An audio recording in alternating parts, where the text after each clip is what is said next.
Hello, this is Aaryan Chatterjee and this is my ECE Lab 2.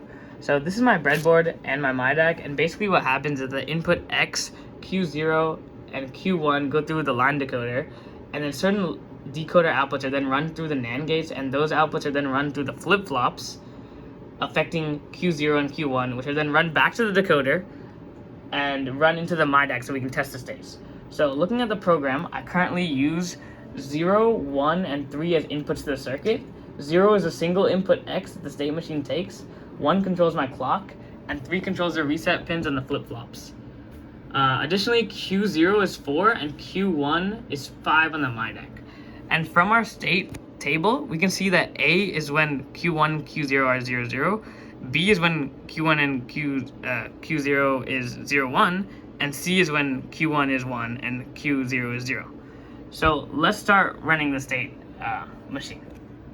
So the program currently has started, and it starts at A, as we can see, because Q1, which is 5, and Q0, which is 4, are both off.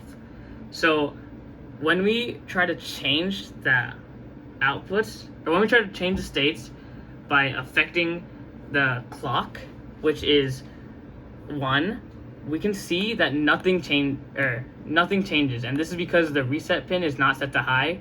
So first you have to set the reset pin to high. Then, now that we put the reset pin to high, we can see whether it follows the functionality of our state diagram. And from our state diagram, or from our state table, we can see that when the input is 0, the clock edge should move it to B. So Q0 should be 1, Q1 should be 0. Let's check it out. And we can see that Q0 has turned on, which indicates that the state machine has gone to state B, which is correct. Now let's check what happens on the next clock edge, and according to our state diagram, the next state should be C. So Q1 should turn on and Q0 should turn off. So let's see, and that's exactly what happens. Q1 is on and Q0 is off. Then let's see what happens when we put another clock edge, and it should go to A, so it should be 0, 0. And as we can see, it's right. So now let's test if the inputs are on.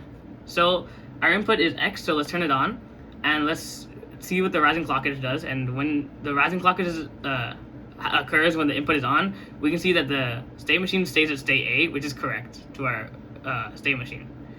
Then let's move to state B, and let's see when the output is 1 on state B, whether the state goes to state C, which it should.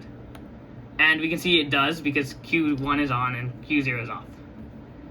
Then this we'll keep the inputs on again, and now now the state should go to B. So Q0 should turn on and Q1 should turn off. And that's exactly what happens. And then if we keep doing this, it just repeats from B to C, because it's in an infinite loop if the input is on. And that's basically it for the lab. Thank you.